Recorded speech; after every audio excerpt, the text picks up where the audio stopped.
सबसे पहले तो जय श्री राम। और आज का कार्यक्रम जो है वो भारतीय नववर्ष के उपलक्ष्य में दिव्य ज्योति जागृति संस्थान के इस आश्रम में एक भजन प्रभात के रूप में ये करवाया गया, जिसका नाम है अभिनंदन। और सभी सुनने वाले प्रभु भक्तों को इस भारतीय नववर्ष की बहुत बहुत शुभकामनाएं। इस कार्यक्रम को करवाने के पीछे जो एक मकसद है वो यही है कि हम अपनी भारतीय संस्कृति से जुड़ सकें। हमें यह तो पता है कि 1 जनवरी को हमारी भारत का हम जो एक मनाते हैं, नववर्ष मनाते हैं, लेकिन वो भारतीय संस्कृति के अनुसार नहीं है। लेकिन अगर हम अपने धर्म ग्रंथों का अध्ययन करें तो हमारे शास्त्र कहते हैं कि विक्रमा सामंत के अनुसार चैत्र शुक्ल की प्रथम प्रतिपदा, मतलब इसी समय में ये नव वर्ष प्रारंभ होता है, जब प्राकृतिक चेतना नई उमंग के साथ बिखरती है।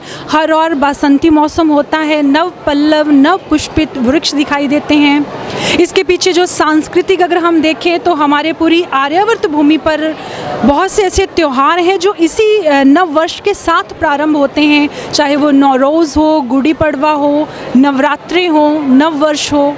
इसके साथ अगर इसका ऐतिहासिक चेतना के साथ जो संबंध है वो देखें तो ये वो शुभ दिन है जिस दिन ब्रह्मा जी ने सृष्टि की सृजना की। ये वो दिन है जिस दिन प्रभु श्री राम जी का राम राज्य अभिषेक हुआ, युधिष्ठिर जी का अभिषेक हुआ। उन्होंने ऐसे ही शुभ दिन को चुना शासन काल के लिए। और अगर हम आध्यात्मिक चेतना की बात करें तो ये कार्यक्रम इसीलिए करवाया गया क्योंकि समाज में जिस तरह की विध्वंसक परिस्थितियां निर्मित हो रही हैं, मानव के मन के कारण विश्व की नैया विनाश की कगार पर खड़ी है। ऐसे में एक एक मनुष्य का कर्तव्य बनता है कि वो अपने समाज के उत्थान में अपना सहयोग दे। लेकिन वो सहयोगी कैसे बनेगा? उसके लिए पहले उसे स्वयं अपने भीतर एक परिवर्तन लाना होगा, तभी वो समाज को परिवर्तित कर पाएगा। इसलिए यहाँ पर ब्रह्म ज्ञानी साधकों का तांता लगा हुआ है जो स्वयं अपने भीतर ईश्वर को देख चुके हैं। देखने के बाद गहन ध्यान साधना करते हैं। उसी साधना के बल पर वो अपनी ये ऊर्जा, अपनी ये वाइब्रेशन समाज में आनंद को बांट रहे हैं, ताकि और अन्य समाज, अन्य मानवता जो विध्वंस की ओर बढ़ रही है वो भी उत्थान की ओर बढ़ सके। इसलिए ये सब मिलकर भक्ति के उत्थान के लिए एक छोटा सा प्रयास है। क्योंकि किसी ने बहुत सुंदर कहा है संतों ने कि भक्तिहीन हो सब सुख ऐसे, लवण बिना बहुव्यंजन जैसे, कि अगर भोजन बहुत अच्छा हो लेकिन अगर उसमें नमक ना हो तो उसका स्वाद नहीं आता।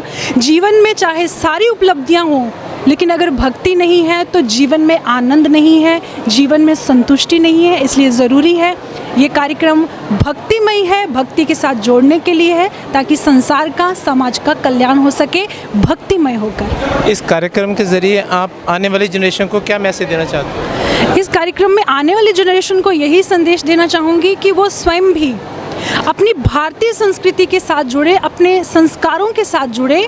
क्योंकि ये जो भारत है, अभी हम पाश्चात्य जगत की ओर अंधाधुंध दौड़ रहे हैं, लेकिन हमारे पास हमारे वेद, हमारे धर्म ग्रंथ, इतना खजाना है।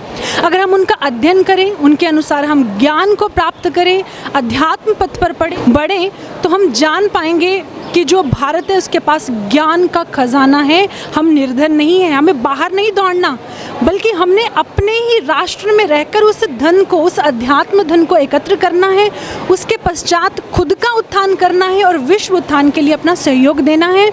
क्योंकि जब राष्ट्र संस्कारों के पलने में संस्कृति की उसकी डोरी से झूलेगा तो इस भारत को जगत गुरु बनने से कोई नहीं रोक सकता। और वो समय बहुत निकट है जब भारत विश्व का गुरु होगा, पूरी रश्मियाँ ज्ञान की पूरे विश्व में फहराएगा। इसके लिए आने वाली जनरेशन, युवाओं को बढ़ चढ़कर इसमें सहयोगी होना चाहिए। धन्यवाद।